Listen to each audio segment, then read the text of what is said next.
السلام عليكم أصدقائي صديقاتي، مرحبا بكم في قناتكم أفضل كلوب لتحليل مباريات كرة القدم.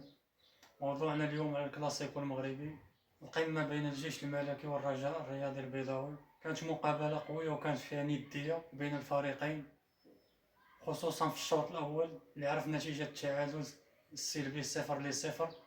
وفي الشوط الثاني زاد الريتم ديال المقابلة وتسجلوا 3 الأهداف، بحيث أن الفريقين لاعبين على الرباح باش يتقدموا في سلم الترتيب. القمة تحسمات الفريق الجيش الملكي نتيجة وأداء. فريق العاصمة اللي تيبصم هذا الموسم هذا على مستوى عالي سواء في بطولة ولا في عصبة الأبطال.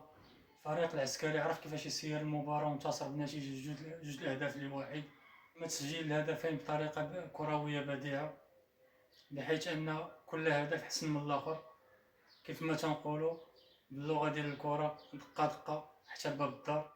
هادشي تيبين انسجام كبير بين عناصر فريق الجيش الملكي خصوصا هذا الموسم هذا، حيث اللاعبين وصلوا للبيك ديالهم، في حين فريق الرجاء الرياضي البيضاوي حاول يرجع في المقابلة لكن ما قدرش، حيث الفرص كانت قليلة نظرا لقوة دفاع فريق الجيش الملكي وتألق الحارس السقناوتي اللي قدم مباراة كبيرة بالرغم من عدم تصدي له لضربة الجزاء اللي سجلها الفريق الأخضر في آخر ربع ساعة من المقابلة. لكن فريق العاصمة بالشخصية اللي اكتسبها هذا الموسم هذا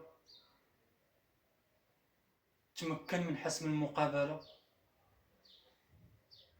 اللي حسم فيها فريق الجيش الملكي 3 النقاط، قرباتو من المتصدر المغرب الفاسي اللي بدورو تيبصم على مستويات كبيرة هذا الموسم هذا وتيحتل الرتبة الأولى.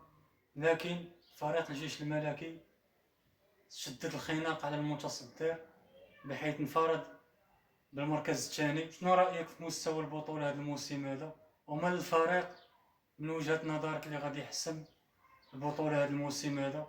ما تنساش دير متابعة ولايك وبارطاج مع الأصدقاء ديالك باش يوصلك كل جديد ديال القناة ديالنا.